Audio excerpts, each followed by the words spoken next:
Today we're diving into one of the most legendary, blood-soaked, and outright badass factions in Warhammer 40k, the Space Wolves. These guys aren't your typical by-the-book Adeptus Astartes. No rigid formations, no mindless obedience to the Codex Astartes, and definitely no bowing to bureaucratic nonsense. The Space Wolves are feral warriors, Viking-inspired demigods, and some of the deadliest fighters the Imperium has to offer. But what makes them so damn popular? How did they go from just another Space Marine chapter to one of the most beloved forces in all of Warhammer? If you want to understand why the Space Wolves are so unique, you have to go all the way back to their origins, to a time before they were even a legion, back when the Emperor himself was still shaping his armies for the Great Crusade. Every Space Marine legion was meant to reflect the personality of its primarch, and none embodied this more than the Space Wolves. Their gene father, Leman Russ, wasn't just another superhuman warlord, he was a force of nature. Found on the ice-covered death world of Fenris, Russ didn't grow up in a palace like some of his brothers. He was raised among wolves, living in the wild before being taken in by the barbarian tribes of the planet. By the time the Emperor found him, Russ had already conquered Fenris, proving himself not just as a warrior but as a leader. The Emperor, always looking to test his lost sons, decided to challenge Russ in 3 contests. First, a drinking contest. Russ outdrank him. Second, an eating contest. Russ ate more than him.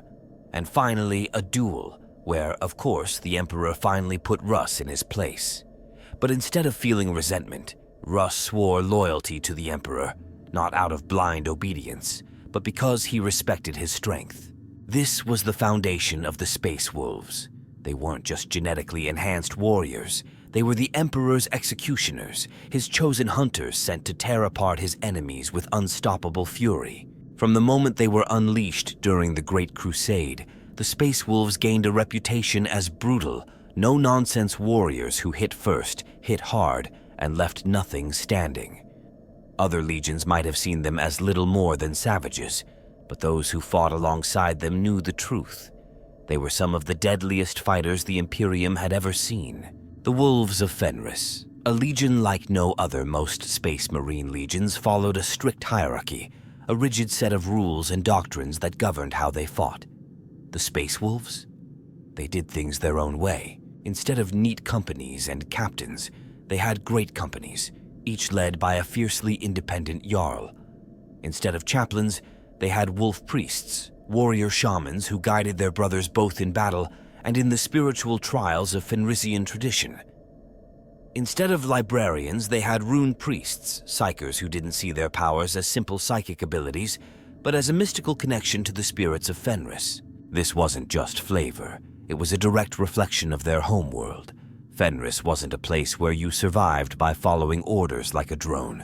It was a world where strength, cunning, and sheer willpower determined who lived and who died. The Space Wolves carried that mindset into battle. While other legions preferred carefully calculated strategies, the Wolves fought like a storm, overwhelming their enemies with sheer ferocity. They hit fast, they hit hard, and they never gave an inch. But this wild, independent nature also made them enemies, not just among the Imperium's foes, but within the Imperium itself. The High Lords of Terra, the Inquisition, and even some of their brother legions saw the Space Wolves as unpredictable, dangerous, maybe even uncontrollable. But that's part of what makes them so damn compelling.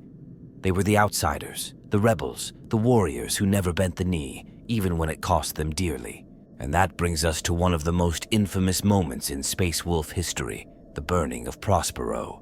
The fall of Prospero. The day the wolves were unleashed.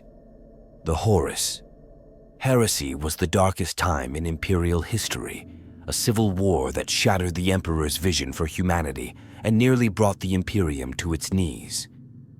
But long before the first shots were fired, there were already tensions boiling beneath the surface, and the Space Wolves were right at the center of one of the biggest betrayals of all time. It all started with the Thousand Sons, another legion of Space Marines led by the sorceress Primarch Magnus the Red. Unlike the Space Wolves, who saw psychic abilities as something mystical and tied to their warrior culture, the Thousand Sons embraced it fully.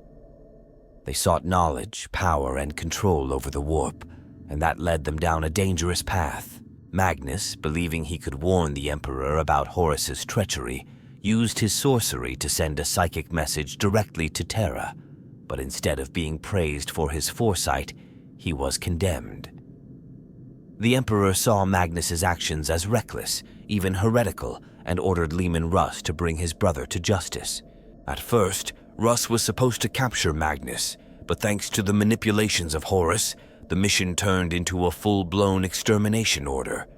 And when the Space Wolves were given the green light to unleash their wrath, they did what they do best. They burned Prospero to the ground. The battle was catastrophic.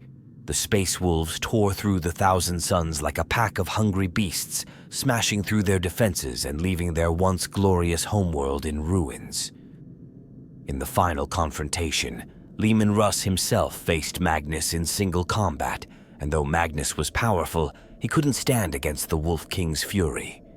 In the end, Magnus was broken, his legion shattered, and the Thousand Sons were forced to flee into the warp. But here's the thing. Not everyone in the Imperium agreed with what happened. Many saw the Space Wolves not as noble warriors, but as bloodthirsty executioners. Some even questioned whether they had been manipulated, used as a blunt instrument to eliminate a rival legion, and maybe they were. But the Space Wolves never apologized, never asked for forgiveness, and never cared what the rest of the Imperium thought. To them, it was simple. Magnus had broken the Emperor's trust, and the Wolves had done what they were made to do: hunt down traitors and tear them apart. That was the moment that truly defined them, not just as warriors, but as the Imperium's ultimate enforcers. It cemented their reputation as brutal, uncompromising, and utterly fearless. And honestly, that's part of what makes them so damn legendary. The Burning of Prospero left scars, not just on the Thousand Sons, but on the Space Wolves themselves. Some of them questioned whether they had gone too far, whether Russ had let his hatred of sorcery blind him to the bigger picture. But that was the thing about the Wolves. They didn't dwell on the past. They didn't sit around debating philosophy or worrying about politics. They fought, they drank, they told their sagas, and they moved forward. That attitude was exactly what carried them through the horrors of the Horus Heresy. While other legions were being torn apart by betrayal, while brothers were turning on brothers, the Space Wolves stood firm. There was never any question of where they stood. Russ and his warriors fought tooth and claw against the forces of chaos, leading brutal counterattacks against traitor forces wherever they could. They didn't wage war with careful strategy or methodical planning. They hunted. They tracked their enemies across war-torn battlefields, striking with the same savage precision as the wolves of Fenris. But the war was taking its toll. The Wolves weren't an unbreakable force, and by the time the traitor legions launched their final assault on Terra, the Space Wolves were bleeding. Leman Russ himself led what forces he could to join the defense of the Imperial Palace, and though they fought like demons, they were too few to change the course of the war on their own. Then came the part of their story that still haunts them, the moment when their primarch, the Wolf King, simply disappeared. No glorious last stand. No grand final duel against a hated foe. One day he was there, leading his warriors, and then he was gone. Some say he went into the warp to hunt the forces of chaos for eternity. Others believe he left to prepare for the final battle of the end times, the so-called Wolf Time. The Space Wolves don't ask questions. They just wait, knowing that one day when the galaxy is at its darkest, Russ will return. But waiting doesn't mean being idle. If anything, the loss of their primarch only made them more determined to carve their own path. While other legions were broken up into smaller chapters after the heresy, the Space Wolves kept their own ways. They didn't follow the Codex Astartes like the Ultramarines or the Imperial Fists. They refused to bow to anyone but the Emperor himself, and even then, they followed their own interpretation of his will. That defiance made them enemies within the Imperium itself. The Inquisition, the High Lords of Terra, even the Grey Knights. There were plenty of powerful factions that looked at the Space Wolves and saw a problem. They were too independent, too unpredictable.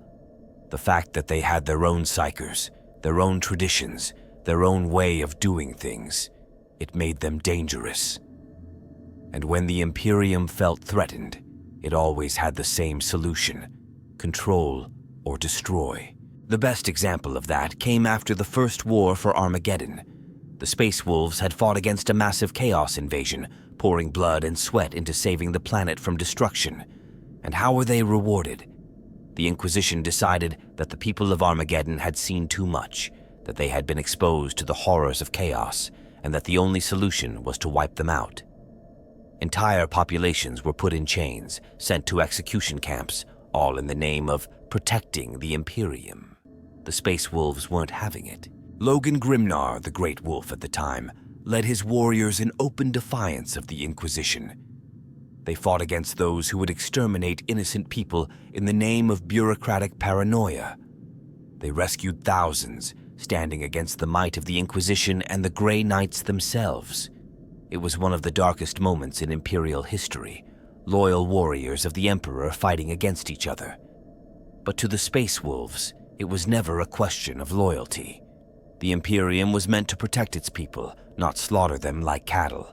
That was the moment when the Wolves truly became outsiders, even among their fellow Astartes. The Inquisition never forgot what they did. The High Lords of Terra never forgave them. But the people of the Imperium, the warriors on the front lines, the ones who actually fought and bled for humanity. They looked at the Space Wolves and saw heroes, not distant, untouchable demigods like the Ultramarines, but warriors who stood with them, fought for them, and refused to let them be sacrificed for some cold, bureaucratic logic. That's the heart of why the Space Wolves became so legendary. It wasn't just their strength in battle, their defiance, or their ancient traditions. It was the fact that they represented something raw and real in a universe that had become cold and uncaring. They weren't just warriors. They were protectors. They were hunters who would track their prey across the stars, not for glory, not for politics, but because it was the right thing to do. And yet, for all their might, the Space Wolves were not immune to the dark curse that ran through their veins. The Canis Helix, the gene seed of Leman Russ, was both their greatest gift and their greatest burden. For some, it awakened something primal, something uncontrollable. The Wulfen, a dark and terrible fate that turned proud warriors into bestial monsters, more beast than man. It was a horror they kept hidden for millennia, a shame they did not speak of. But the truth has a way of coming back. When the Wulfen began reappearing in greater numbers, when their lost brothers from the 13th Great Company returned from the warp, it sent shockwaves through the chapter. For the Imperium, it was proof that the Space Wolves were unstable, maybe even corrupted. For the Wolves themselves, it was something else, a sign that the wolf time was drawing closer, that the battles ahead would be unlike anything they had ever faced. And then, just when it seemed like things couldn't get worse, Fenris burned. The Thousand Sons, long thought broken, launched a devastating attack on the homeworld of the Space Wolves. It wasn't just a battle. It was revenge. Magnus the Red had never forgotten what had been done to him. The same warriors who had once shattered his legion now found their own world under siege, their own people slaughtered. The battle for Fenris was one of the most brutal the Space Wolves had ever fought. Cities fell. Warriors who had survived centuries of war were slain in droves. Even Logan Grimnar himself was nearly destroyed, his forces scattered and bleeding. But the wolves never stopped fighting. Even in their darkest hour, they refused to break. They held the line, pushing back against the might of the Thousand Sons, against demons and sorcery, against impossible odds. And when it was over, when the dust had settled and the blood had dried, they were still standing, battered, wounded but unbroken. They had lost much, but they had not lost themselves.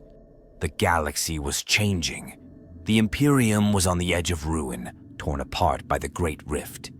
Guilliman had returned, bringing with him the new Primaris Marines, warriors forged by the genius of Belisarius Cawl. Some Space Marine chapters embraced them. The Wolves? They were suspicious. They had always been wary of outsiders, of change, of anything that might threaten the traditions they had held for 10,000 years. But war cares little for tradition, and when Guilliman offered them reinforcements, they took them on their terms. Now, as the Imperium faces threats unlike anything it has ever seen, the Space Wolves remain what they have always been: hunters, warriors, the last line of defense against the darkness. And whether the Imperium loves them or fears them, one thing is certain: the Wolves of Fenris will never stop the hunt. The Space Wolves didn't become legends just because they were strong. Every chapter in the Adeptus Astartes is strong. Every Space Marine is a near-immortal killing machine, honed to perfection, built for war. But the Wolves? They were different. They were larger than life. They weren't just warriors. They were myth. Think about it. The Imperium is a place of cold, brutal logic. The Ultramarines are disciplined, tactical geniuses. The Dark Angels are secretive, brooding zealots. The Imperial Fists are stoic and unyielding. But the Space Wolves? They laugh in the face of death. They charge into battle with the fury of a storm, howling like the wolves they were named for. They fight with raw, animalistic aggression, yet with a cunning that makes them the deadliest hunters in the galaxy. That's what made them so popular, both in the lore and outside of it. In a universe full of rigid traditions and emotionless warriors, the wolves stood out. They felt human. They had personalities. They drank. They boasted. They told stories. They had brotherhoods that went beyond duty, beyond orders. They weren't just warriors. They were family. And then there's Fenris. If there was ever a homeworld that perfectly embodied the spirit of a Space Marine chapter, it was this frozen hellscape of fire and ice. Most chapters recruit from war-torn hive cities or feral worlds full of primitive tribes. The Space Wolves? They come from a planet where everything is trying to kill you. The oceans are filled with leviathans that could swallow a warship whole. The land is torn apart by constant volcanic eruptions and ice storms that could freeze a man solid in seconds. And the people? They're some of the toughest humans in the Imperium, because they have to be. That's another reason they became so legendary. They weren't just born into war, they were forged by it. Every single aspirant had already fought, bled, and survived against impossible odds before they ever took their first steps toward becoming a space wolf. Their recruitment process was brutal. Only the best of the best could even hope to survive. And then, when they finally made it to the Fang, when they finally faced the trial of Morkai, that's when things got even worse. This was the moment that set the Space Wolves apart from every other chapter. Every Space Marine undergoes genetic modification. Every Astartes is transformed into something beyond human. But the Space Wolves? Their transformation was something else. They weren't just enhanced, they were changed. The Canis Helix didn't just make them stronger, it awakened something primal inside them, something ancient, and that's where their true legend began. Because while other Space Marines see themselves as warriors, as protectors of humanity, the Space Wolves see themselves as predators. Not in the way that Chaos Space Marines do, not in a way that's cruel or monstrous, but in the way a wolf is a predator. They hunt the enemies of mankind. They chase them to the ends of the galaxy, and when they catch them, they tear them apart. That's why they became so popular. That's why, among all the Space Marine chapters, the Wolves have some of the most dedicated fans. They're not just another version of the standard Astartes formula. They are something wild, something uncontrollable, something truly unique. And then, of course, there's the Wulfen. This was the dark side of the legend, the thing that even the Space Wolves themselves feared. Because for all their strength, for all their pride, there was always the risk that the Canis Helix would push too far. That, instead of becoming a warrior, an aspirant would turn into something else. The Wulfen were a warning, a reminder that the line between man and beast was thinner than anyone wanted to admit. The wolves never spoke of them, never acknowledged them, until the day they came back. When the Wulfen returned from the Eye of Terror, it shook the chapter to its core. Here were warriors that had been lost for 10,000 years, hunting in the dark, surviving against the madness of chaos, only to return as something barely recognizable. And what did the Imperium do? Did they see this as a miracle? A testament to the strength of the Space Wolves? Of course not. The Inquisition saw only heresy, only a mutation that needed to be purged. This is where the Wolves' legend grew even further. Because time and time again, the Imperium itself turned on them.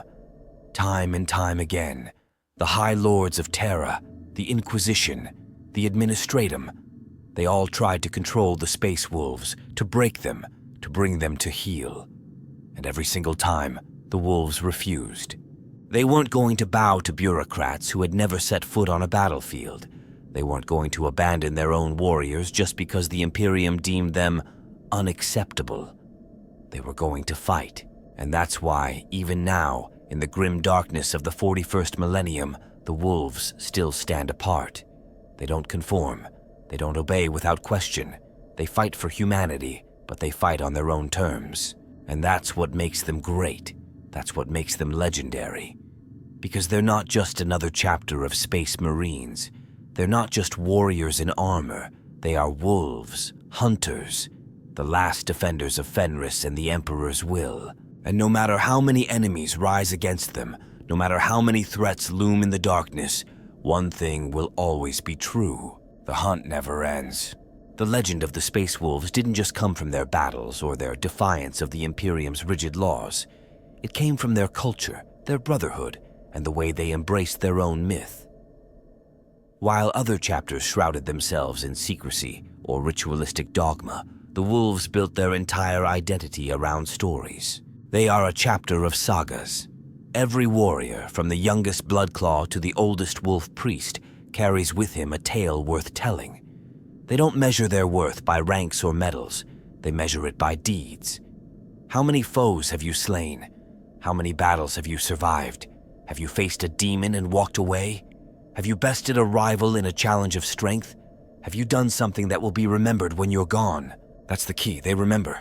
Space Wolves don't just fight for duty. They fight to carve their names into history, to ensure that their legend lives on.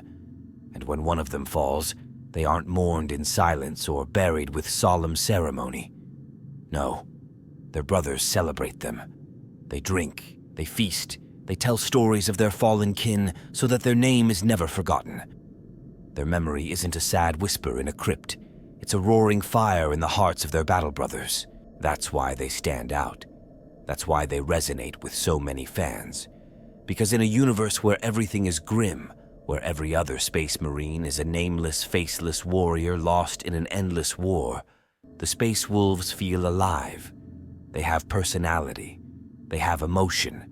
They feel real. But don't mistake their love of feasts and stories for weakness. The Wolves don't waste time on empty words. A saga is only worth telling if the deeds behind it were real. They don't respect arrogance. They respect actions. That's why their leaders aren't just chosen by rank or lineage, but by strength. If you want to lead, you have to prove yourself. No politics, no titles passed down out of tradition. Only the strongest, the most cunning, the most worthy will rise to become Wolf Lords. And that brings us to the Great Companies, another reason why the Space Wolves became so legendary. Unlike the rigid, structured hierarchy of Codex-compliant chapters, the Space Wolves do things their own way. Each great company is its own force, its own brotherhood, led by its own Wolf Lord. Each one has its own personality, its own traditions, its own way of waging war. Take Ragnar Blackmane. His great company is young, aggressive, and full of warriors who charge into battle with reckless abandon, just like he did as a Bloodclaw. They're the spear tip, the ones who drop onto enemy lines first, the first to taste blood in every battle. Then you have Harald Deathwolf, whose warriors ride into battle on the backs of massive thunderwolves, a cavalry charge of genetically enhanced predators that tears through enemy ranks like a storm of fangs and claws. Or Engir Krakendoom, the master of naval warfare, whose warriors are just as deadly at sea as they are on land. Every great company is unique. Every wolf lord is his own legend. And that's what makes them so fascinating. They aren't just a monolithic, uniform force. They are a pack, each part of the whole, but each distinct in its own right. That's another reason why the Space Wolves captured the imagination of so many fans. Unlike other Space Marines, where each company is just a different number on a list, every great company of the Wolves has character. You don't just play Space Wolves. You can play your own version of them. Maybe you like the lightning-fast drop assaults of the Black Manes. Maybe you prefer the relentless firepower of the Iron Wolves. Maybe you want to lead a pack of Thunderwolf cavalry like the Death Wolves. The choice is yours. And then, of course, there's Logan Grimnar, the Great Wolf himself. If you want to talk about why the Space Wolves became so iconic, you can't ignore the old wolf. The man is a living legend. He isn't just a chapter master, he's a warrior king. He doesn't sit on a throne, barking orders from the safety of his fortress. He leads from the front. He fights in the thick of battle, wielding the axe Morkai, cutting down anything that dares stand against the Sons of Russ. He's been around for centuries, and in that time he's done the impossible again and again. He's fought and defeated some of the deadliest enemies the Imperium has ever faced. He's waged war against the Black Legion, clashed blades with Chaos champions, stood against the Orcs, the Tyranids, the Necrons. You name it, he's fought it. And every time the Imperium has tried to force the Space Wolves to obey, he has stood his ground.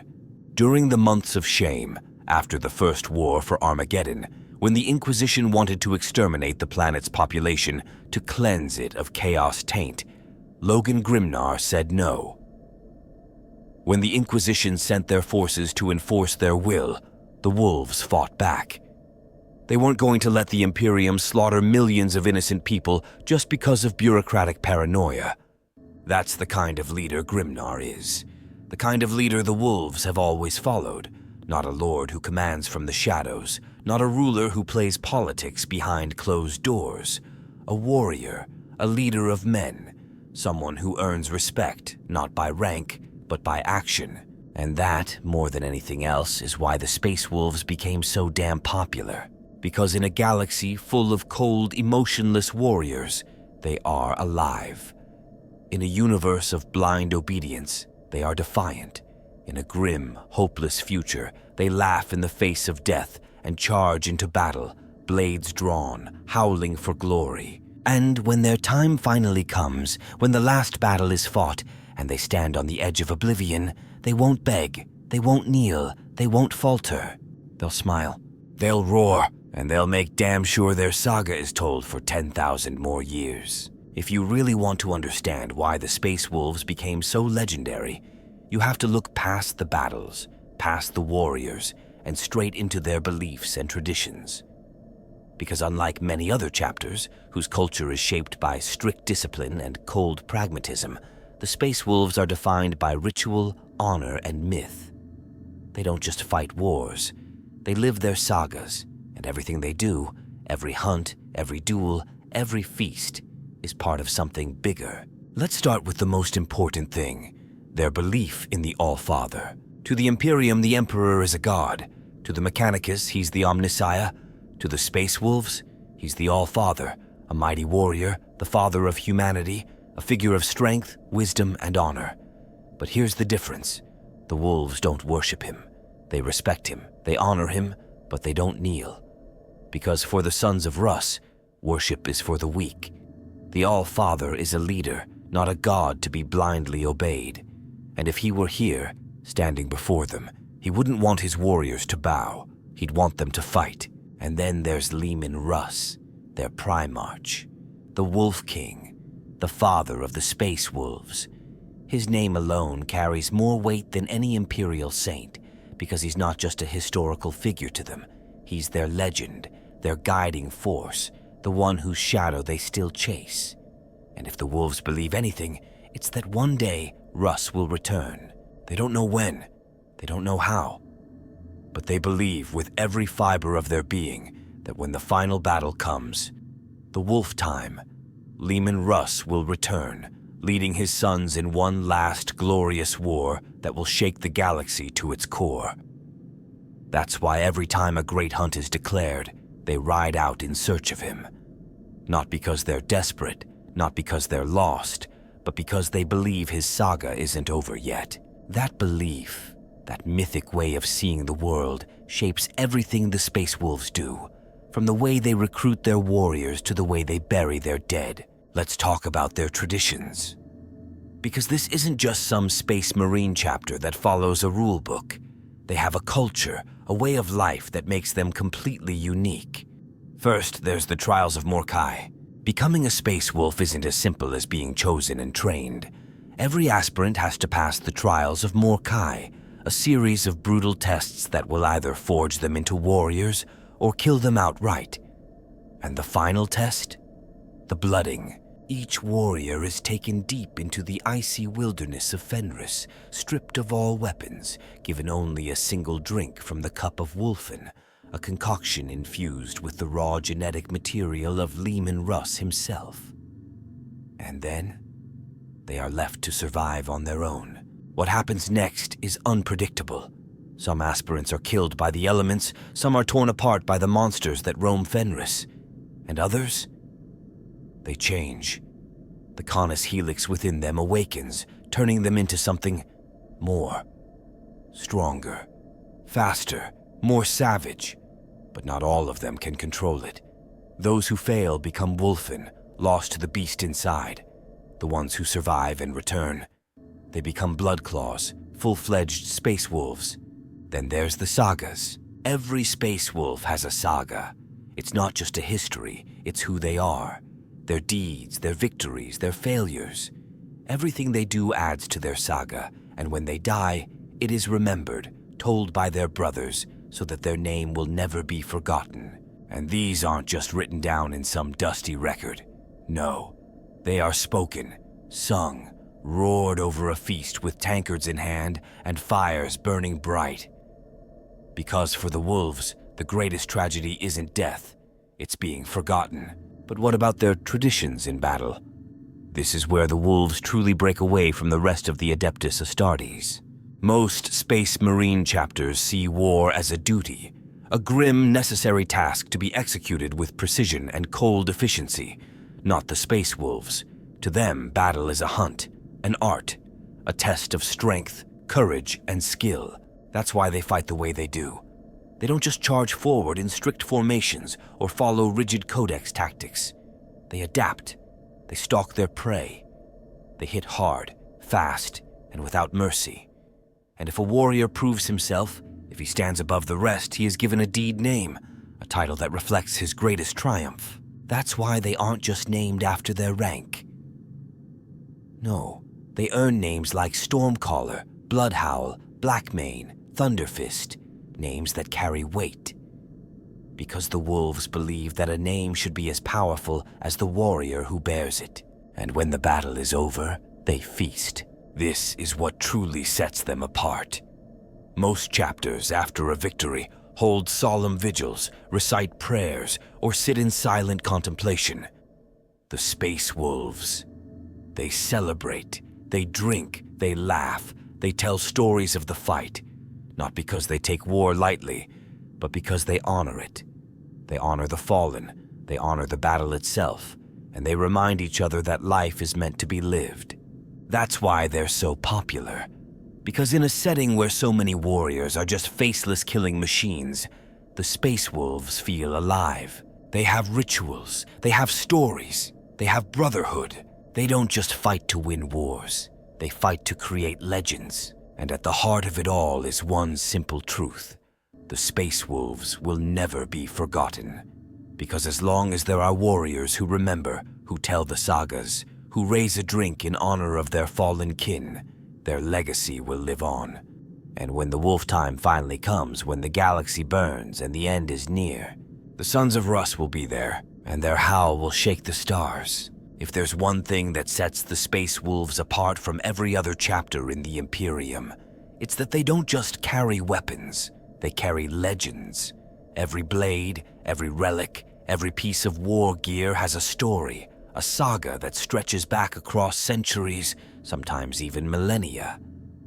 These aren't just tools of war. They're symbols of the Space Wolves' legacy, reminders of the warriors who came before and the battles that shaped them. This is what makes their sacred artifacts so powerful. Not just the raw destructive force they bring to battle, but the history behind them. Every great company has its own treasures, heirlooms passed down through generations, each one tied to a tale of heroism, sacrifice, and honor. And at the center of it all, the greatest relics of the chapter, the weapons and war gear that have become as legendary as the warriors who wielded them. Take, for example, the Spear of Russ. This isn't just some ornate weapon kept in a vault. It's the symbol of the Space Wolves' past and future. This was a blade given to Leman Russ himself by the Emperor, infused with the technology and power of the Master of Mankind. It wasn't just a weapon, it was a statement, a declaration that Russ was more than just a warlord, more than just a warrior. He was a leader, a primarch, the alpha of the pack. But here's the thing, Russ hated it. The Wolf King was a warrior of brutality and instinct. He didn't fight with a carefully balanced, elegant weapon. He fought with rage and strength, and to him the Spear of Russ was too refined, too ceremonial. He lost it constantly, sometimes even on purpose. One saga even tells how, in a drunken fit of bravado, Russ threw it at the moon after a night of storm wine and revelry. But despite all that, the spear remained. It was placed in a shrine on the world of Garm, waiting for the day Russ would return and reclaim it. The wolves saw it as a holy relic, a sign of their lost primarch's eventual return. Warriors made pilgrimages to lay hands on it, to feel its power, to connect with the Wolf King across time. And then it was stolen. An arch-heretic named Sergius took the spear during a rebellion on Garm, manipulated by the Thousand-Sun sorcerer Maddox, one of the Space Wolves' oldest and most hated enemies. The spear was meant to be used in a dark ritual to summon Magnus the Red himself into the material realm. It was only through the actions of Ragnar Blackmane, then just a Bloodclaw, that the Space Wolves managed to stop the ritual. In the final, desperate moment, Ragnar hurled the Spear of Russ at Magnus just as the demon Primarch was crossing into reality. The spear struck Magnus like a thunderbolt, and in that moment, the godlike being was cast back into the warp. But the spear was lost. For years, it was thought to be gone forever, until Ragnar, now older, wiser, and far more dangerous, found himself on a quest to retrieve it. This time, with the help of the long-lost 13th Great Company, Ragnar managed to reclaim the spear from the clutches of chaos, a feat that should have been impossible. And in doing so, he proved once and for all that the Space Wolves' greatest legend was far from over. But the Spear of Russ isn't the only relic that carries the weight of history. There's True Claw, the massive, ornate power claw wielded by Bjorn the Fell-Handed, the oldest living warrior in the chapter.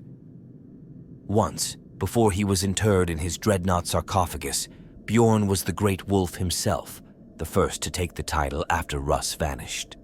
He led the Space Wolves on their first great hunt, seeking their lost Primarch, and when he was mortally wounded, his brothers refused to let him die. Instead, they placed him within the cold steel of a dreadnought so that he could fight for eternity, and for 10,000 years he has. True Claw was forged in honor of the weapon he once wielded in life, adorned with gems, runes, and intricate scrollwork. It's not just a weapon, it's a monument to the wolves' past, carried into battle by a warrior who remembers things that no one else alive does. Then there's the Wolf Helm of Russ. Unlike the spear, this was a relic that Russ actually used. Said to have been forged by the Emperor's own artificers, this helm is a symbol of leadership. Every few centuries, it is awarded to the most worthy warrior in a tournament of champions, a brutal contest to determine who is fit to bear the weight of Russ's legacy. The last warrior to win that honor, Ragnar Blackmane. And in an act of humility, he presented the helm to the wolf priest Ronick, proving that he understood what it meant to be a true leader. Of course, the Space Wolves aren't just about weapons. Their runic totems and wolf amulets are just as important. Unlike the sterile technological relics of other chapters, these are artifacts of power and belief. The rune priests craft runic staffs, each one a conduit for their abilities, etched with the names of ancient warriors and mythic beasts. They wear wolf-tooth necklaces, taken from the mightiest Fenrisian wolves, believing that the spirit of the beast grants them strength and ferocity in battle. Some even wear the pelt of the Wulfen, a hide from the largest wolf ever slain by a space wolf, a reminder that even the strongest beasts can fall. And then there's Stormrider. This isn't just any vehicle, it's a chariot, a war machine so ancient that it dates back to the Great Crusade itself, built to carry Leman Russ into battle. Forged in the image of a Fenrisian dragon ship, it is held aloft by gravitic suspensors and jet engines pulled into war by two massive thunderwolves, Tirnak and Fenrir. Logan Grimnar, the current Great Wolf, has made it his own, adorning it with depictions of his greatest victories, turning it into a living saga that rides into battle beside him. Every one of these relics, from the grandest weapon to the simplest totem, carries a story. And that's the key to why the Space Wolves are so beloved, not just in the lore, but in the hearts of the fans. Because their weapons aren't just stats on a page. They are legends. They aren't just relics of the past. They are proof that the Space Wolves endure. And when they charge into battle, these artifacts don't just bring death to their enemies. They bring history, they bring sagas, they bring a connection to something greater. That's what makes them unforgettable. Because as long as these weapons exist, as long as warriors carry them into battle, the howl of the Space Wolves will never fade. And when the final war comes, when the wolf time arrives, these relics will be there, carried by the last of the sons of Russ, fighting for the future of the Imperium in a battle that will echo through eternity. Two halves, ChatGPT said. If you want to understand why the Space Wolves are the way they are, why they fight like wild beasts and refuse to bow to anyone, even the Imperium itself, you need to understand Fenris. Because Fenris isn't just a homeworld. It's not just a planet. It's a crucible, a trial by fire, a place so brutal that it forges warriors like no other. Most Space Marine chapters recruit from deadly death worlds, places where only the strong survive. But Fenris? Fenris makes those planets look like paradise. Imagine a world where the land itself is never the same, where continents rise and fall with the passing of the seasons. One year, a village might thrive on a stretch of tundra, and the next, that same land is swallowed by the sea as the planet's shifting tectonics tear it apart. There is no stability, no safety. The people of Fenris live and die by the will of the planet, constantly moving, constantly adapting, because standing still means certain death. And then there's the cold. Fenris isn't just a cold world, it's a world locked in an eternal war between fire and ice. For half the year, it is an endless frozen wasteland where blizzards rage so fiercely that exposed skin freezes in seconds.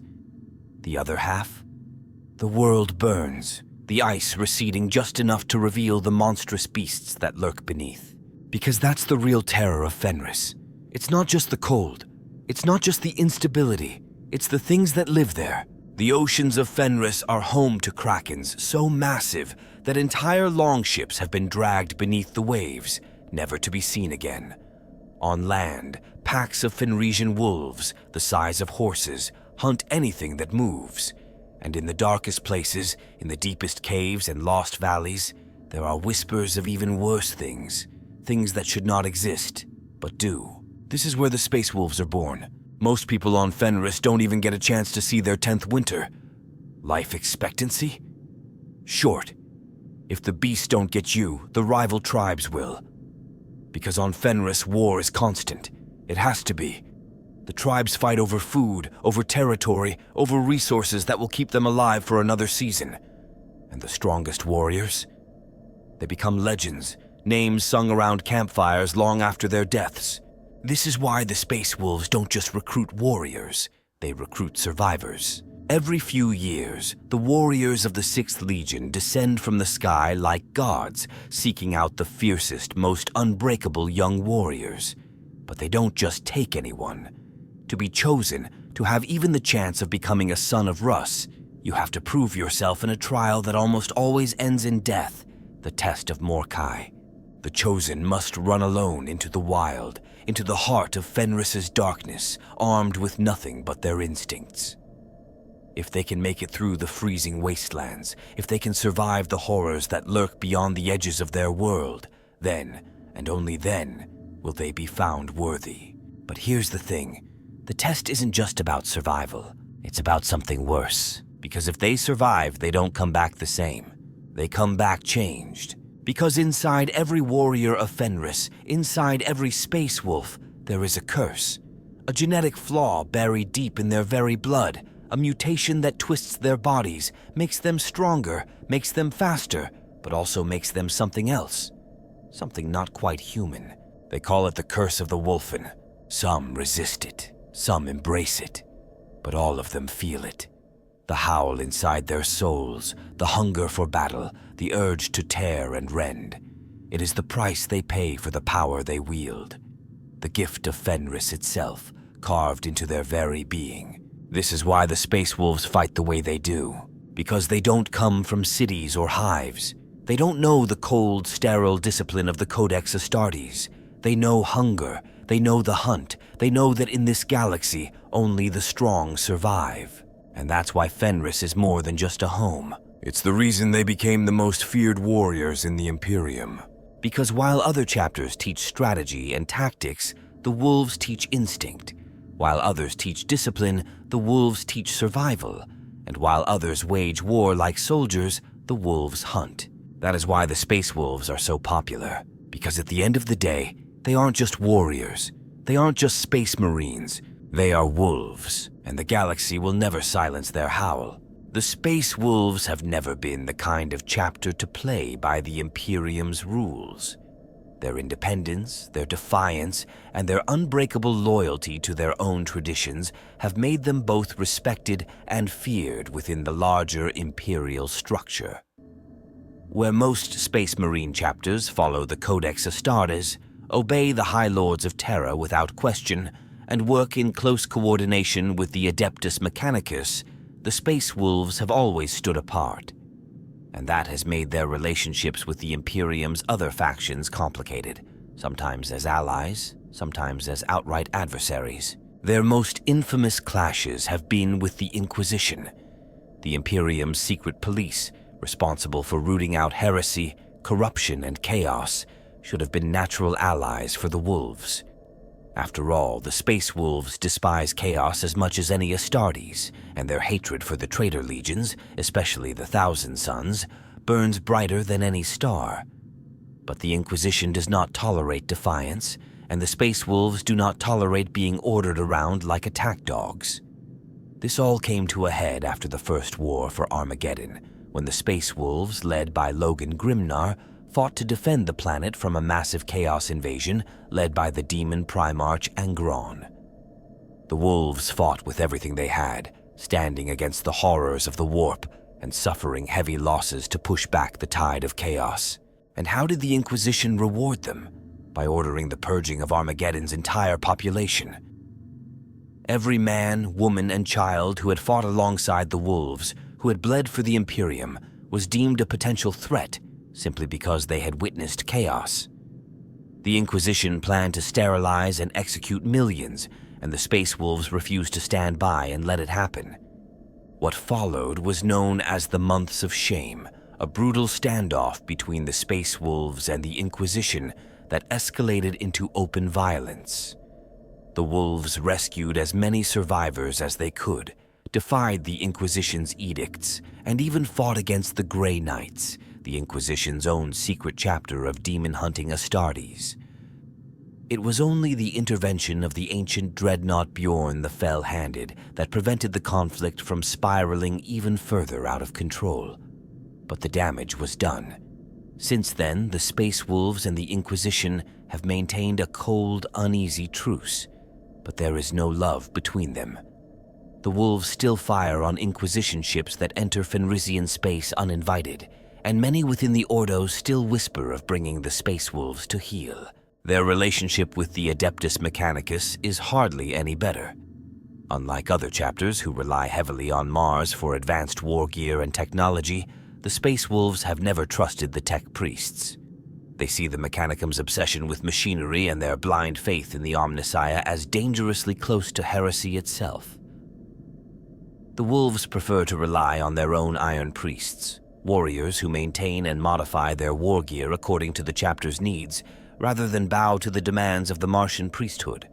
This has led to constant tension between the Wolves and the Mechanicus, with some fabricator generals even calling for their censure over the centuries. And yet, for all their distrust, the Space Wolves are not fools. They still maintain limited ties with certain Forge worlds to ensure they receive the necessary war gear to wage war. The Ecclesiarchy, the vast religious institution of the Imperium, also has little love for the Wolves. Unlike most of the Imperium's forces, the Space Wolves do not worship the Emperor as a god. To them, he is the All-Father, a mighty warlord, but still a man. They have no use for the elaborate rituals and religious zealotry of the Ecclesiarchy, and their refusal to bow before the Ministerum's authority has led to multiple conflicts throughout history. There have even been times when fanatical cardinals have declared the Wolves heretics, though no such crusade has ever been able to bring them to heel. Yet despite all these conflicts, the Space Wolves are still one of the Imperium's greatest assets. When the Imperium needs unbreakable warriors, when a world is on the brink of destruction, when a threat must be ended with brutal, overwhelming force, they do not hesitate to call upon the Wolves. Even those who despise their independence cannot deny their effectiveness. Their closest bonds lie not with the Imperium's institutions, but with its soldiers. The Astra Militarum, the common men and women of the Imperial Guard, respect the Wolves like no other chapter. While some Astartes treat guardsmen as expendable, the Space Wolves fight alongside them as brothers in arms. They share their mead, tell their stories, and never forget the names of those who fight beside them. It is not uncommon for a guardsman to fight harder simply because the Wolves stand with them, a rare source of hope in an otherwise brutal universe. And then there are the other Space Marine chapters. To many, the Space Wolves are unruly, unpredictable, and dangerous. They ignore the Codex Astartes, refuse to fall in line, and often act on their own. But to those who have fought beside them, they are unmatched warriors, fearless and unyielding. Certain chapters, like the Salamanders, respect their closeness to humanity, while others, like the Ultramarines, see them as little more than savages.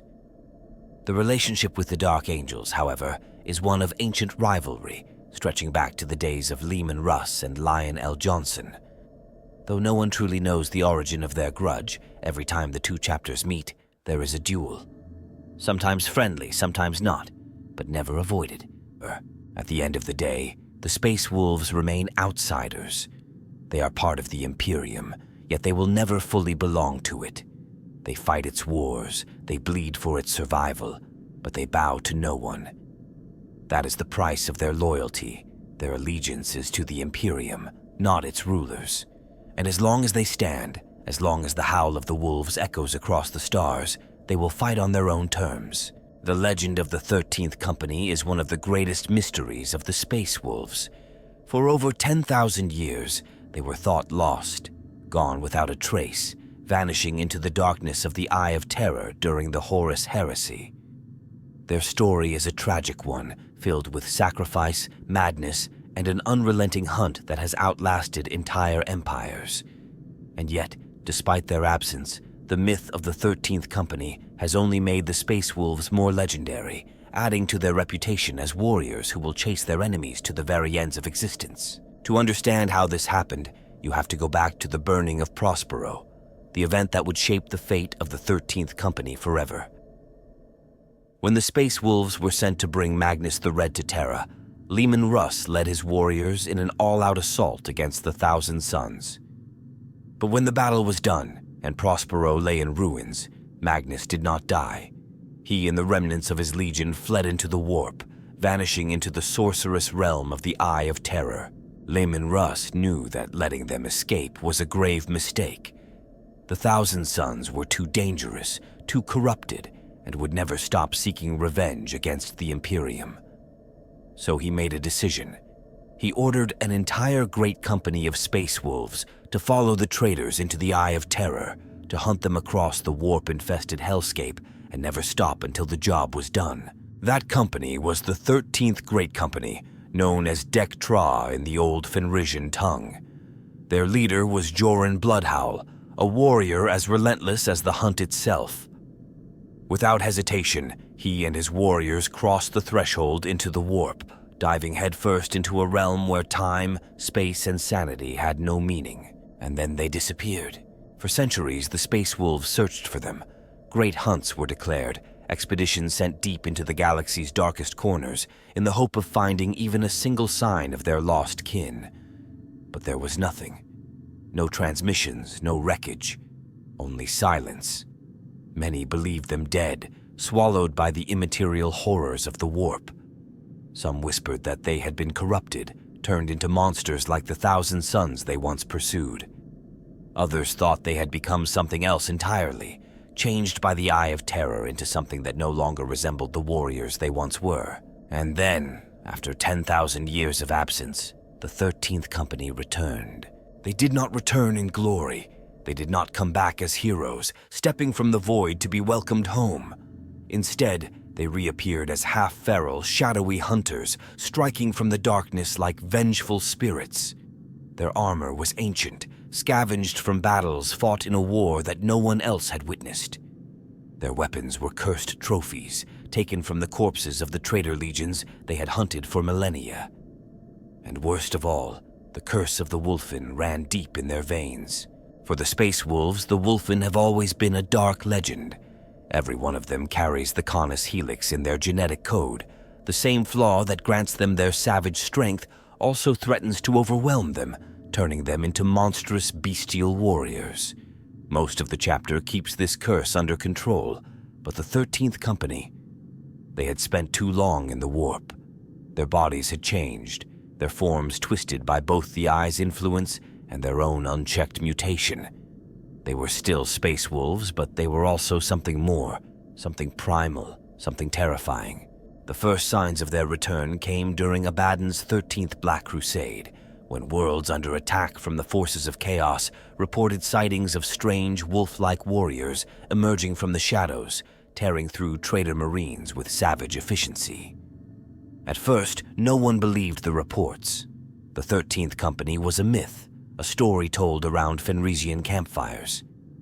But then the space wolves themselves received the proof they could not ignore. Their lost brothers had survived, and they had never stopped hunting. But their return wasn't a simple homecoming. The Imperium feared them. The Inquisition demanded their extermination, believing them to be chaos-tainted mutants.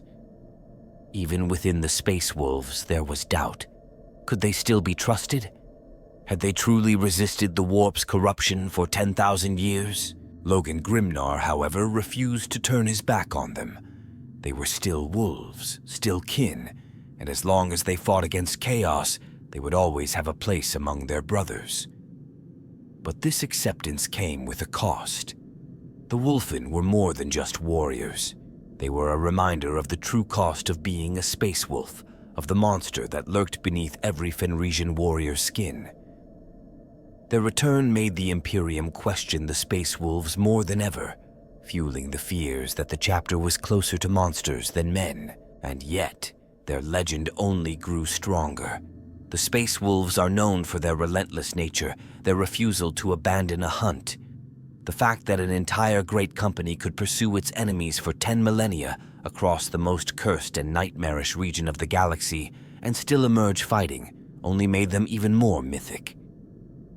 The 13th Company became a symbol of absolute determination, the idea that the wolves never forgive, never forget, and never stop hunting their prey. Even now, the 13th Company does not remain at Fenris.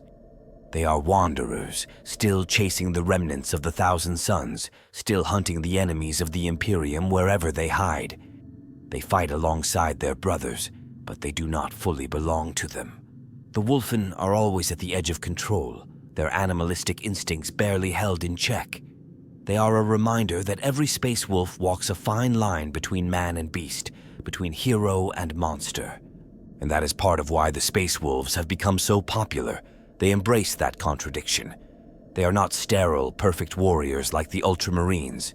They are not dogmatic fanatics like the Black Templars. They are warriors who live on the edge, who fight not just against the enemies of the Imperium, but against the beasts inside themselves. The story of the 13th Company is the ultimate expression of that struggle. Space Wolves who have given up everything in the name of the hunt. Warriors who have spent 10 millennia losing themselves to their curse, but still refuse to fall. That myth, that legend, is what makes them stand out. The Imperium is full of tragic heroes, but none are quite like the wolves who never stopped hunting. The Space Wolves have earned their place as one of the most legendary and beloved factions in Warhammer 40k, because they embody everything that makes a warrior's story compelling. Strength, loyalty, defiance, and an unbreakable will. They aren't just another chapter of Space Marines. They are mythic figures, hunters and heroes who refuse to bow to anyone, not even the Imperium they serve. Their traditions, their savage brotherhood, and their relentless nature have made them stand out in a galaxy full of faceless, obedient warriors. From the frozen hellscape of Fenris to the darkest corners of the Eye of Terror, the Space Wolves have never stopped fighting. And no matter how much the Imperium doubts them, no matter how many enemies rise against them, they'll always be there, howling for the next hunt.